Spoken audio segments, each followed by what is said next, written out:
Hello दोस्तों, आप सभी का स्वागत है करंट अफेयर्स के सेशन में। आज है 10 अप्रैल, तो चलिए शुरू करते हैं आज का करंट अफेयर्स। सबसे पहला क्वेश्चन है दोस्तों, वैज्ञानिकों के द्वारा विलुप्त प्रजाति को पुनर्जीवित किया गया वो कौन है? तो इसका सही उत्तर होगा डायर वुल्फ। दोस्तों देखते हैं, डायर वुल्फ जो टेक्सास स्थित कंपनी है क्लोजल बायोसाइंस, उसने जेनेटिक इंजीनियरिंग टेक्नोलॉजी का उपयोग करके इसको पुनर्जीवित किया है और ये प्रजाति लगभग 12,500 साल पहले ये विलुप्त हो चुकी थी। डायर वुल्फ के बारे में थोड़ी सी जानकारी जान लेते हैं। यह ग्रे वुल्फ जैसा दिखने वाला एक बड़ा जीव जंतु था जिसका शरीर मजबूत था और यह मुख्य रूप से घोड़ों और बाइसन सहित जो बड़े जानवर थे उनका शिकार करके जिंदा रहता था। ये उत्तरी अमेरिका में मुख्य रूप से पाया जाता था। तो ये 12,500 साल पहले ये विलुप्त हो चुका था। उसका बहुत ही पुराना दांत और इन सब चीज़ों से डीएनए को निकाल करके जेनेटिक इंजीनियरिंग के माध्यम से इसको जीवित किया गया है। जो 2 पप से हुए हैं उनका नाम रोमुलस और रेमस रखा गया है। नेक्स्ट है दोस्तों, विश्व होम्योपैथिक दिवस प्रतिवर्ष किस तिथि को मनाया जाता है? इसका सही उत्तर होगा 10 अप्रैल।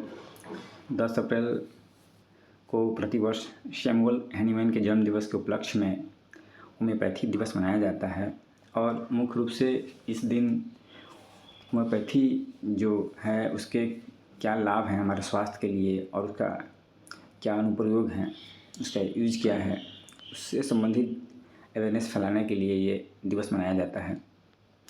नेक्स्ट है दोस्तों, प्रधानमंत्री मोदी और शेख हमदान के बीच चर्चा का मुख्य उद्देश्य किस साझेदारी को बढ़ाना था?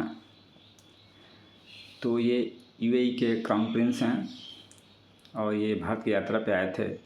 तो दोनों ने भारत यूएई व्यापक रणनीतिक साझेदारी को बढ़ाने का फैसला किया है। इसके माध्यम से जो द्विपक्षीय संबंधों को आगे बढ़ाया जाएगा, जिसमें व्यापक आर्थिक हित को शामिल किया गया है, रेखांकित किया गया है।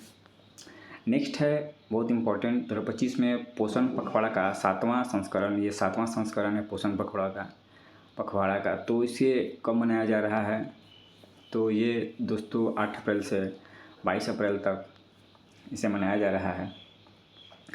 मुख्य रूप से ये पोषण अभियान कार्यक्रम के तहत ये पखवाड़ा मनाया जा रहा है। पोषण अभियान कार्यक्रम दोस्तों यह 2018 में राजस्थान के झुंझुनू जिले से इसकी शुरुआत की गई थी और ये पोषण पखवाड़ा मनाने का प्रमुख उद्देश्य ये है कि जो भी बच्चे हैं या गर्भवती महिलाएं हैं, स्तनपान कराने वाली माताएं हैं, जो किशोरी हैं, उनके स्वास्थ्य और पोषण की स्थिति को एड्रेस करना और जो मंत्रालय का जो कार्यक्रम चलाया जा रहा है उसको अच्छी तरह से इम्प्लीमेंट करना, एक तरह से अवेयरनेस फैलाया जाए पोषण कार्यक्रम के प्रति।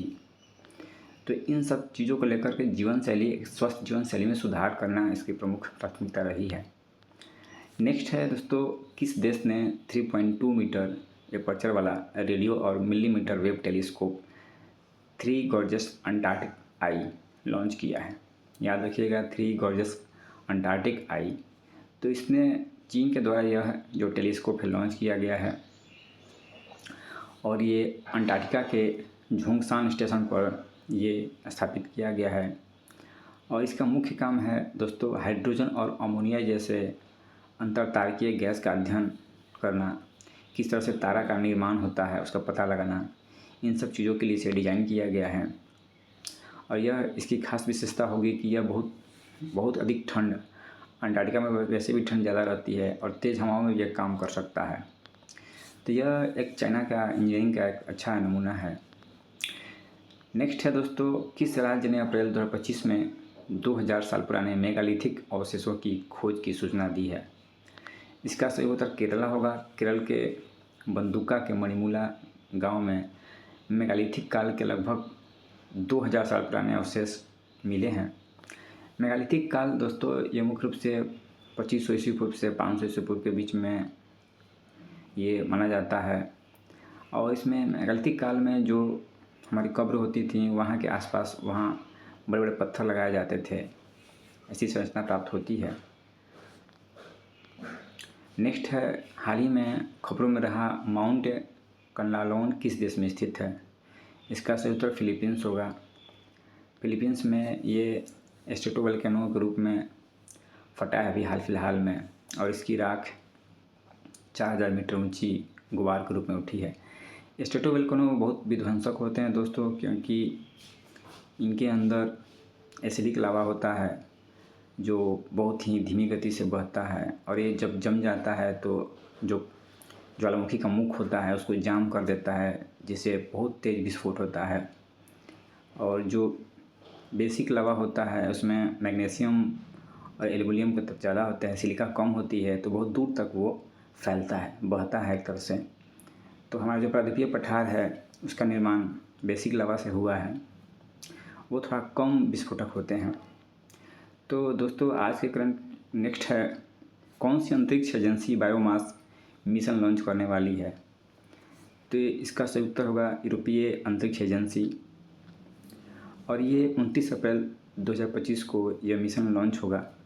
और इसका मुख्य उद्देश्य होगा जो हमारे फॉरेस्ट हैं उनका हमारे जीवन में हमारे लिए क्या योगदान है, उनकी भूमिका को समझ को बढ़ाने के लिए ये छोड़ा जा रहा है।